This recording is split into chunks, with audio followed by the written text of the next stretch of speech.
இப்போ தனுசு ராசிக்காரங்க உங்கள் வீட்டில் பெண்கள் இருக்கிறாங்க அப்படின்னா, பெண்களுக்கு ஏதோ ஒரு உடல்நிலையில் ஒரு பாதிப்போ இல்லை ஒரு மன அழுத்தங்களோ வரக்கு நிறைய வாய்ப்புகள் இருக்குது. ஏன்னா அவங்களுக்கு கொஞ்சம் வீக்காக இருக்குது.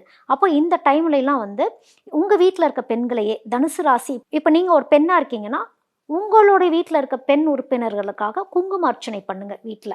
இல்லை உங்கள் வீட்டில் இருக்க பெண்களை குங்கும அர்ச்சனை பண்ணி இந்த துர்கா பரமேஸ்வரிக்கு வேண்டுதல் பண்ணுறீங்க அப்படின்னா, இந்த மன அழுத்தங்கள் மூலிமா வரக்கூடிய நோய்கள், உடல் உபாதைகள் இதெல்லாம் கொஞ்சம் கிளியர் ஆகும் அப்படிங்கிறது தான். தனுசு ராசிக்காரங்களுக்கு கெரியர் அப்பப்போ பிளாக் ஆகிடும்.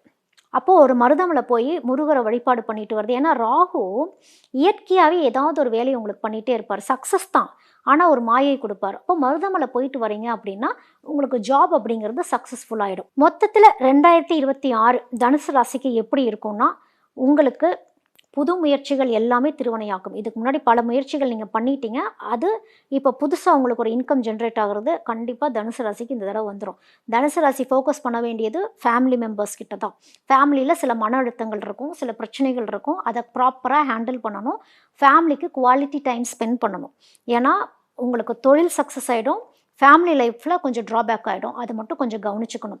அதே மாதிரி உங்களுக்கு நல்ல ஒரு ரெக்கக்னிஷன் கிடைக்கிறது, நல்ல ஒரு எக்ஸ்போஸ் ஆகிறது, உங்களுக்குன்னு ஒரு ப்ராப்பர் டெசிக்னேஷன் கிடைக்கிறது, இது எல்லாமே 2026 உங்களுக்கு நடக்கும். மொத்தத்தில் தனுசு ராசிக்காரங்க அப்படின்னு பார்க்குறப்போ கிளாரிட்டி, தெளிவு அப்படிங்கிற விஷயம் இந்த 2026 உங்களுக்கு கொடுக்கும்.